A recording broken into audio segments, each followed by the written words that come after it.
Hi everybody, Lori here. Thank you so much for joining me today. I've got a fun project to share with you featuring the new Yuletide Lane dies. Just came out at Concord 9th and I love anything that's architecture, and this is like the cutest Christmas house, and you could connect the houses to make a row of houses and it all folds together.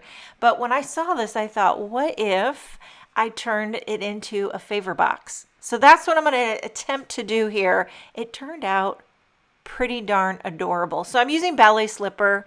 This is going to be the base of my house. It's going to be a pink house. You could do it in any color, pattern paper, whatever you could think of. So I cut two of these, one for the front, one for the back, and then I cut off the little tab. But I realized after this is all said and done, I didn't need to cut off the tab. You could have just folded it, tucked it in, and adhered it to your box. But cut the tab off, don't cut the tab off. Then I created two side panels. I've got the measurement here, 2 1/4 wide by 2 1/2 inches tall. And these are going to be the sides of your box. You just want to make it, see how it fits right there to where the roof starts. I'm going to score both of these panels 1/4 inch on each side. And that's just going to allow me to fold and adhere to the sides of the houses. Does that make sense? So, now this is just me trying to come up with this idea. I'm not sure if this is the best way to turn a house into a box, but this is how my brain works. So again, both of these panels, I'm scoring a 1/4 inch so that I could fold them, adhere them to the sides of the houses, and make a box. Okay, so then I'm going to crease the folds, add score tape, and adhere them. I'm using my Teflon bone folder to help me get a nice crease, and I'm going to be using the 1/8 inch skinny score tape. You could also use 1/4 inch, but the 1/8 inch is a little bit skinnier, and I felt like it fit better on this little thin tab. So I put score tape on all 4 of the sides, and then I'll start adhering these to the house. So I just line it up. One of the house die cuts is going to be the front of the box. And then the other one, which is what I'm doing right here, is going to be the back of the box. Now, before I adhere this whole thing together, this is optional, but I wanted to cut a door opening right into the front so that you could open the door like you could see inside the box. This is just something I wanted to try, but you don't have to do this. I just thought it was fun. Okay, so now I'm going to adhere this box together. I've got all my score tape ready to go. And then you just remove the backing, and I like to just fold it over like this to make sure that you've got it all straight and everything's parallel. So there you have kind of the base of your house box. Now you got to make a little bottom panel so that when you put something in it, it doesn't fall right out. Okay, so I'm measuring the size of this rectangle, and then I'm going to cut another panel of Ballet slipper 1/2 inch bigger on all sides. So here's the measurement of the bottom panel. It's 4 1/2 inches on one side and 2 1/4 inches on the other side. So I made it 1/2 inch bigger so that I could score this 1/4 inch on all 4 sides. So I'm scoring this 1/4 inch on all 4 sides. And then I will fold this, put score tape on it, and adhere it, and it'll create a little bottom to your box. It's pretty simple. I know it can seem a little bit confusing, but once you do one, you realize pretty easy. So I'm snipping off these little excess corners. You don't need that. You're going to fold these sides up and adhere them to your box.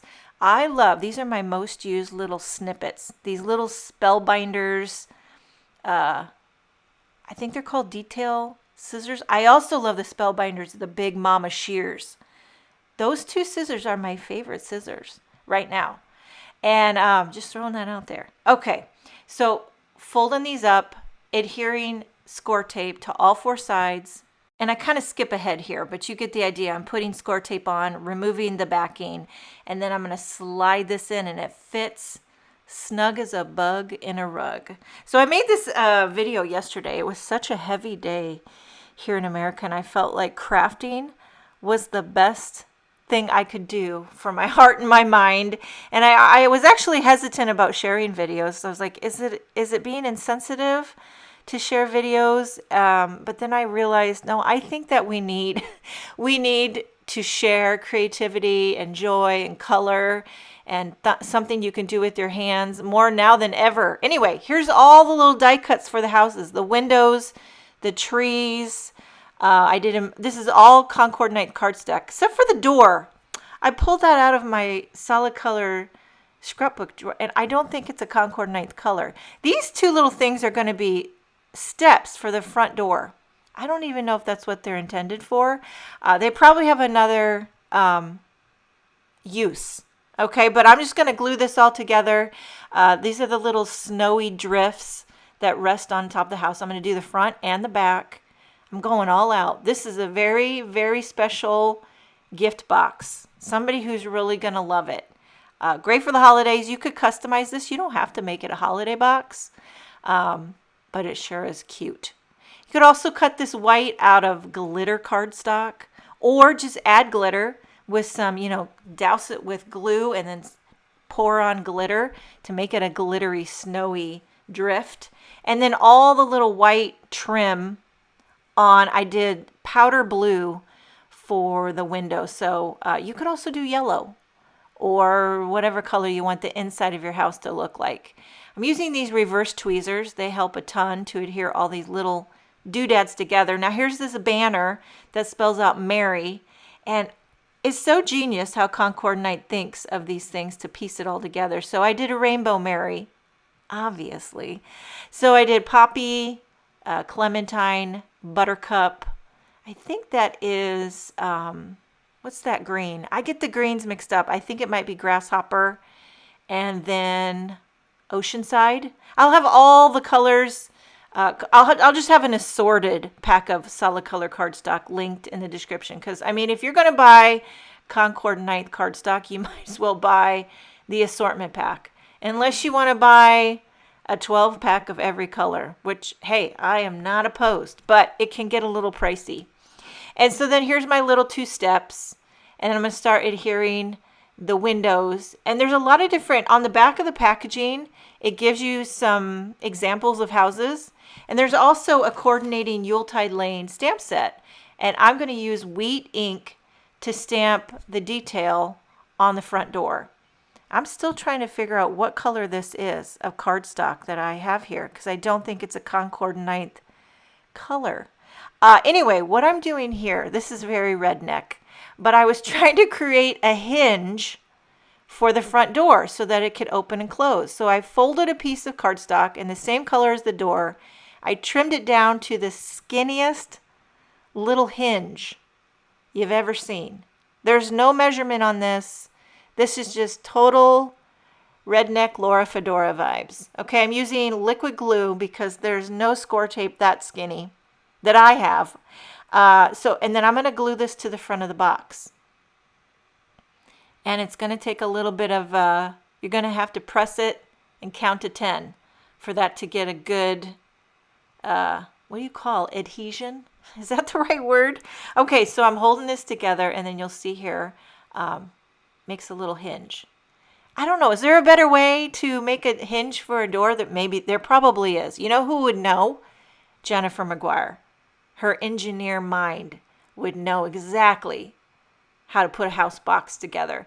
Okay, so I'm putting everything on. There's so many different accessories you can have. There's the Merry banner. There's some lights you can add. There's snow drifts. See here on the left, you can see the back of the packaging, and it gives you all the different house examples and way you could decorate. I forgot after the fact, there's also like stripes, so it could look like siding on the house. There's also bricks. It's going to look like it's a brick house. I forgot to add that detail, but that is another fun way to zhuzh up your house. Here I'm adhering the light strand right above the Merry, and then I just cut out some trees. They're going to hang off the sides just because I felt like it needed to be spread out there a little bit. So I think these houses are artichoke and grasshopper, if I'm right. There's so many greens in the Concord Night that I start to get them confused. Okay, so here's the front of the house. It's not finished, but it's almost there. And I thought, we got to do something to the back. I mean, you don't have to, but like this is a therapy session for me today. I just needed to get off my phone and get making something pretty. So I was like, I'm going to do the back of the house for me because I just need to. And I'm adding these snowdrifts. I think these snowdrifts could be adapted in a lot of different ways. If you made them green, they could be like little shrubs. And you could put the snowdrifts in a lot of different places. Here I'm putting it on top of the window. On the bottom ones, I have it on the bottom of the window. But you could put it on the top of the window. And then I cut out some little stars to put on the top of the trees. Again, there's so many ways. You could put stars on the light garland. Also, it'd be fun to cut the stars out of some metallic cardstock. And then I had these extra little white drifts that I wasn't even sure what to do with. So I decided to adhere them to the ground to look like little snowy piles resting in front of the trees. This is just going willy-nilly at this point, but I love how it looks. And then I pulled out a sheet of enamel dots. I think these are Concord 9th. I have so many, if you're like me, which you probably are, you have so many enamel dots, and I love them. And then I have the little metallic dot that I use for a doorknob here. I cut a couple more trees, putting those in the back. There was like this weird empty space here. I decided to fill it with trees. And then another, because I had them die cut, might as well just use them. Some more snowy drifts there in front of the trees. And then I added another light garland. It's getting a little excessive at this point, but you know, like I said, this is me having a crafty therapy session. Enamel dots all day, every day. I can't get enough of them. And so there you have the back of your house all zhuzhed up. And then I decided to use this is the Season's Greeting stamp set. And I'm going to stamp this Sending Holiday Cheer with Oceanside ink onto Oceanside cardstock. And I'm going to put this sentiment on the back of the house. Since there's room and I got nothing but time, might as well. And I'm using some of these 3D foam squares and just popping it on. Okay, this is I had so much fun making this. I hope you guys might try it. It'll be fun to do if you have time and you feel like just doing something. Look at this cute box. You could fill it with cards. You could fill it with candy, a little gift card. Great gift for a teacher or a coworker or your neighbor. Make sure and check out the new September holiday release over at Concord 9th. Thank you so much for joining me. Have a wonderful day, and I will see you next time.